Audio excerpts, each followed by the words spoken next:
ভয়াবহ আগুনে ধসে পড়েছে রাজধানীর গুলশান ১ ডিএনসিসি মার্কেটের একাংশ। গেল রাত ২:৩০টার দিকে মার্কেটটিতে আগুন লাগে। ফায়ার সার্ভিসের ২২টি ইউনিটের ১১.৫ ঘন্টার চেষ্টায় আগুন কিছুটা নিয়ন্ত্রণে এলেও এখনও কালো ধোঁয়া উঠছে। অসহায় ব্যবসায়ীদের আহাজারিতে ভরে উঠেছে সেখানকার পরিবেশ। তবে বৈদ্যুতিক শর্ট সার্কিট থেকে আগুনের সূত্রপাত হতে পারে বলে ধারণা করছে ফায়ার সার্ভিস। বিস্তারিত জানাচ্ছেন সোহাগ কুমার বিশ্বাস। রাত ২:৩০টায় ডিএনসিসি মার্কেটের নিচতলার পূর্ব দিকের কাঁচা বাজারে আগুন লাগে। এরপর মুহূর্তেই ছড়িয়ে পড়ে গোটা মার্কেটে। প্রত্যক্ষদর্শীরা জানান, শুরুতে ছোট মনে হলেও আগুন লাগার ১০-১৫ মিনিটের মধ্যে বিকট শব্দে বিস্ফোরণের পর লেলিহান শিখা বাড়তে থাকে। ভয়াবহ এই আগুনে ধসে পড়েছে দ্বিতল মার্কেটের একাংশ। কোটি কোটি টাকার সম্পদ আমাদের, কোটি কোটি টাকার সম্পদ আমাদের। এমন কোন দোকানে নাই যে ৪০ লাখ ৫০ লাখ টাকার ক্ষতি না হয়েছে। কাঁচা মার্কেট ভাঙে একটা টপ দিয়ে পড়ছে। আগুনের লেলিহান শিখার সঙ্গে কালো ধোঁয়ায় চারদিক যখন আচ্ছন্ন, তখন সামনে দাঁড়িয়ে আহাজারিতে ফেটে পড়েন ব্যবসায়ীরা। আমার আর কিছু নেই, একটা দোকান দিয়ে আমি ১৬ বছর ব্যবসা করি। ফায়ার সার্ভিসে বলি ভাই এই সাইডে যান, এই সাইডে যান, এই সাইডে যান, তারা যাইতেছে না। এদিকে ঘটনার পরপরই আগুন নিয়ন্ত্রণে যোগ দেয় ফায়ার সার্ভিসের কর্মীরা। তবে দুবার পানি শেষ হয়ে গেলে তারা তোপের মুখে পড়েন। পাইছি মাত্র ২টা ইউনিট, তারপরে পানির প্রবলেম আশেপাশ থেকে পানি, সুইমিং পুল ক্যারি কর্টার্স থেকে, তারপরে লেক থেকে পানি, তারপরে পাশাপাশি একটা দুঃখের বিষয় 50% পানি পড়ে যায়। এদিকে ব্যবসায়ীরা জানালেন, মার্কেটের জায়গা ডেভেলপার কোম্পানির কাছে হস্তান্তর নিয়ে ঢাকা উত্তর সিটি কর্পোরেশনের সঙ্গে মামলা চলছে। তাই হঠাৎ আগুনের রহস্য খুঁজছেন তারা। এটা তো বিএনপির আলোচনা হচ্ছিল, আমাদের চক্রান্ত, এটা আমাদের বিরুদ্ধে কোটি টাকার সম্পদ। কেস আমরা জিতছি, ওরা এটা মাইনে নিতে পারতেছে না। এদিকে ডিএনসিসি মার্কেট পরিদর্শনে এসে আগুনের ঘটনাকে নিছক দুর্ঘটনা বললেন ঢাকা উত্তর সিটি কর্পোরেশনের মেয়র। কেউ খুব একটা শিওর না, আমার মনে হয় যে কিসে থেকে লেগেছে। আমরা বিভিন্ন রকমের আইডিয়া করছি, কেউ ইলেকট্রিসিটিতে লেগেছে বলছে, কেউ অন্য কোনোভাবে লাগতে পারে। তবে স্বাভাবিকভাবে মনে হয় যেটা ইলেকট্রিসিটির আগুন। আমার মেয়র হিসেবে মনে হয় এইখানে কোনো নাশকতা না থাকার পসিবিলিটি 99%। প্রাথমিকভাবে বৈদ্যুতিক শর্ট সার্কিট থেকেই আগুনের সূত্রপাত বললেন ফায়ার সার্ভিসের এই কর্মকর্তা। খেয়াল করে আমরা এনকোয়ারি করবো আসলে কি হয়েছে এখানে, ইলেকট্রিসিটি বা অন্য কোনো কারো থাকতে পারে, কারণ আমার সবার সহায়তা নিয়ে আমরা এনকোয়ারিটা করবো। আসলে ডিএনসিসির এই মার্কেটটিতে দোকান রয়েছে প্রায় 650, এর মধ্যে পুড়ে গেছে অর্ধেকেরও বেশি। এছাড়া ক্ষতিগ্রস্ত হয়েছে প্রায় সবগুলো দোকান। সোহাগ কুমার বিশ্বাস, এসএটিভি, ঢাকা।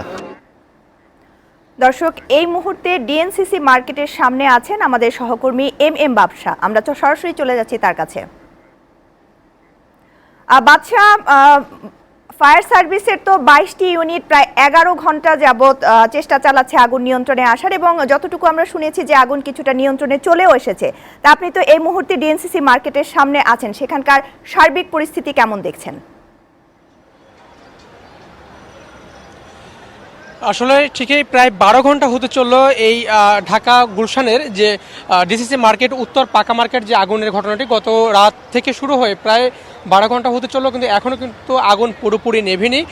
বিভিন্ন জায়গাতে আলাদা আলাদাভাবে আগুনের কিন্তু কুণ্ডলী আমরা এখনও দেখতে পাচ্ছি, বিশেষ করে ধোঁয়ার কুণ্ডলী পুরো এলাকায় আচ্ছন্ন হয়ে আছে। দর্শক দেখতে পাচ্ছেন যে এই মুহূর্তে কিন্তু আমি যেখানটায় দাঁড়িয়ে আছি ঠিক মার্কেটের একেবারেই পশ্চিম অংশে, সেখান থেকে পূর্ব অংশে দেখা যাচ্ছে যে কাঁচা মার্কেট যেটি ছিল, কাঁচা যে কিচেন মার্কেট, সেটি কিন্তু ধসে সেখানে যে কুণ্ডলী বা ধোয়ার কুণ্ডলী বেরোচ্ছে, এবং পুরো মার্কেটে দর্শক দেখতে পাচ্ছেন যে বিভিন্ন জায়গা থেকে কিন্তু ধোয়ার কুণ্ডলী বেরিয়ে আসছে। তো গতকাল রাতের এই আগুনের ঘটনার পর থেকে কিন্তু এই পর্যন্ত পুলিশ প্রধান, পুলিশের আইজিপি এবং সেখানে ডিএমপি কমিশনার, ফায়ার সার্ভিসের ডিজি, জাতীয় মানবাধিকার কমিশন চেয়ারম্যান, স্থানীয় এমপি সহ নেতৃস্থানীয় সবাই কিন্তু ইতিমধ্যে এই জায়গাটি পরিদর্শন করেছেন। তারা আমাদের সঙ্গে কথা বলেছেন। তবে আগুন লাগার যে প্রকৃত কারণ সেটি কিন্তু এখনও নিশ্চিত হওয়া যায়নি, কী কারণে এই আগুনটি লেগেছে। কিন্তু এই আগুন লাগার কারণ নিশ্চিত না হওয়া গেলেও এখানে প্রাথমিকভাবে ধারণা করা হচ্ছে যে কোনো শর্ট সার্কিট থেকে আগুনের সূত্রপাত হতে পারে। তবে কী পরিমাণ ক্ষয়ক্ষতি হয়েছে বা কত হতাহত আছে কিনা সেটাও কিন্তু নিশ্চিত করে বলতে পারছেন না এই উদ্ধার সার্ভিসের যারা আছেন, উদ্ধারকর্মী কিংবা বিভিন্ন ফায়ার সার্ভিসের পাশাপাশি অন্যান্য সংস্থার লোকজন যারা আছেন, তারা আমাদেরকে একটি বিষয় নিশ্চিত করেছেন যে কোনো নিহতের ঘটনা ঘটেনি, হয়তো 2-1 জন আহত হতে পারে। প্রাথমিকভাবে গতকাল রাতে দুজনকে ঢাকা মেডিকেলে নেওয়া হয়েছে এমন একটি খবর তারা আমাদেরকে জানিয়েছিলেন।